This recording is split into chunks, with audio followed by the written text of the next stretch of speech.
कश्मीर की ऊंची बर्फीली पहाड़ियों पर उस रात मौसम बहुत ज्यादा ठंडा था। तेज हवा बर्फ के छोटे छोटे कणों को उड़ाकर चारों तरफ फैला रही थी।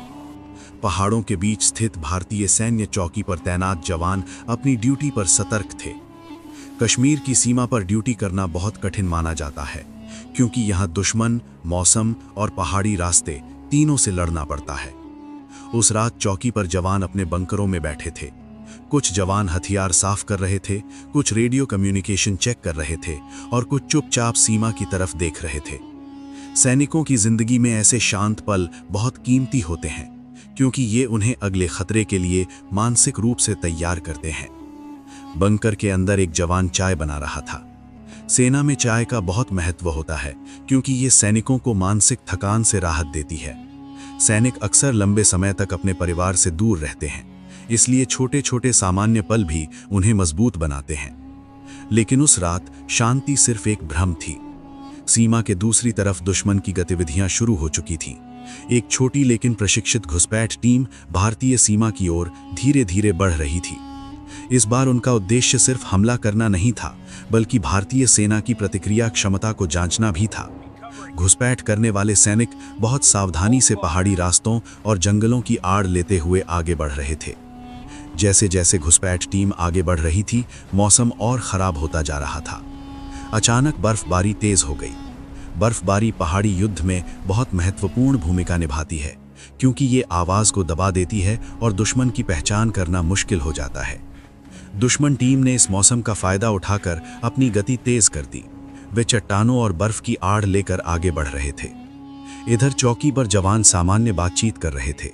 कोई अपने परिवार के बारे में बात कर रहा था, कोई अपनी छुट्टी का इंतजार कर रहा था। लेकिन अचानक रात का सन्नाटा गोलियों की आवाज से टूट गया। हमला बहुत अचानक हुआ था। घुसपैठ टीम ने अंधेरे और पहाड़ी चट्टानों का फायदा उठाकर फायरिंग शुरू कर दी। जवानों ने तुरंत जवाबी फायरिंग शुरू कर दी, लेकिन दुश्मन का उद्देश्य लंबी लड़ाई करना नहीं था। उनका लक्ष्य अचानक हमला करके जल्दी पीछे हटना था। इस हमले में एक जवान गंभीर रूप से घायल हो गया, लेकिन उसने हार नहीं मानी। वो जवान बर्फ से ढके पहाड़ी रास्तों पर रेंगता हुआ बेस कैंप तक पहुंचने में सफल रहा। उसने पूरी घटना की जानकारी दी, लेकिन ज्यादा खून बहने के कारण वो शहीद हो गया। ये खबर पूरे सैन्य क्षेत्र में तेजी से फैल गई। सेना में शहीद साथियों की खबर बहुत गंभीरता से ली जाती है, क्योंकि ये सिर्फ एक मौत नहीं होती, बल्कि एक परिवार और एक देश की जिम्मेदारी होती है। खबर मिलते ही सैन्य कमांड सक्रिय हो गई। कुपवाड़ा सेक्टर की 28वीं डिवीजन ने तुरंत आपातकालीन बैठक शुरू की। किसी भी सैन्य ऑपरेशन में सबसे पहले रणनीति बनाई जाती है। दुश्मन की संख्या, उनके हथियार और उनके संभावित भागने के रास्तों का विश्लेषण किया गया। सेना ने तय किया कि ये मामला सिर्फ जवाबी फायरिंग से हल नहीं होगा। इसके लिए एक गुप्त ऑपरेशन की जरूरत थी। अगले कुछ हफ्तों तक खुफिया एजेंसियां सक्रिय रहीं। स्थानीय लोगों से भी जानकारी ली गई। पहाड़ी क्षेत्रों में स्थानीय नागरिक बहुत महत्वपूर्ण भूमिका निभाते हैं, क्योंकि वे इलाके की हर छोटी गतिविधि को पहचान सकते हैं। इसी दौरान सेना को एक महत्वपूर्ण जानकारी मिली कि दुश्मन की सप्लाई लाइन पहाड़ी जंगलों से होकर गुजरती है। किसी भी सैन्य ऑपरेशन में सप्लाई लाइन को तोड़ना दुश्मन की ताकत कम करने का सबसे प्रभावी तरीका माना जाता है। इसके बाद एक बड़ा गुप्त ऑपरेशन तैयार किया गया। इस बार मिशन में पैरा स्पेशल फोर्स के कमांडो शामिल किए गए। पैरा एसएफ भारत की सबसे प्रशिक्षित विशेष ऑपरेशन यूनिट्स में मानी जाती है। कमांडो टीम को बिना शोर किए दुश्मन के इलाके में घुसने का आदेश दिया गया। रात 12 बजे 25 कमांडो सैनिक चुपचाप सीमा पार कर गए। ये मिशन बहुत खतरनाक था, क्योंकि अगर वे पकड़े जाते तो वापसी बहुत मुश्किल होती। कमांडो सैनिक जंगल, पहाड़ और बर्फीले रास्तों से आगे बढ़ते रहे। 4 घंटे लगातार चलने के बाद सुबह का समय करीब आ गया, लेकिन अचानक एक धमाका हुआ। एक कमांडो सैनिक लैंडमाइन पर पैर पड़ने से घायल हो गया। टीम ने तुरंत उसे संभाला।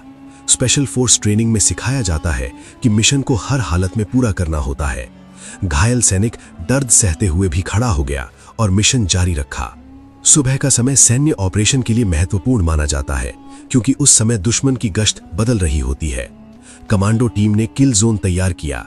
अंदर की टीम क्लोज कॉम्बैट के लिए छिप गई और बाहर स्नाइपर सपोर्ट टीम तैनात कर दी गई। जैसे ही दुश्मन सैनिक उस क्षेत्र में दाखिल हुए, अचानक हमला शुरू हो गया। कुछ ही समय में मुठभेड़ खत्म हो गई। ऑपरेशन के बाद भी सेना ने इलाके की निगरानी जारी रखी। ड्रोन और आधुनिक सर्वेलेंस तकनीक का इस्तेमाल किया गया ताकि दुश्मन की नई गतिविधियों का पता लगाया जा सके। कुछ दिनों बाद खुफिया जानकारी से पुष्टि हुई कि दुश्मन के बाकी सदस्य सीमा पार करके भाग चुके थे।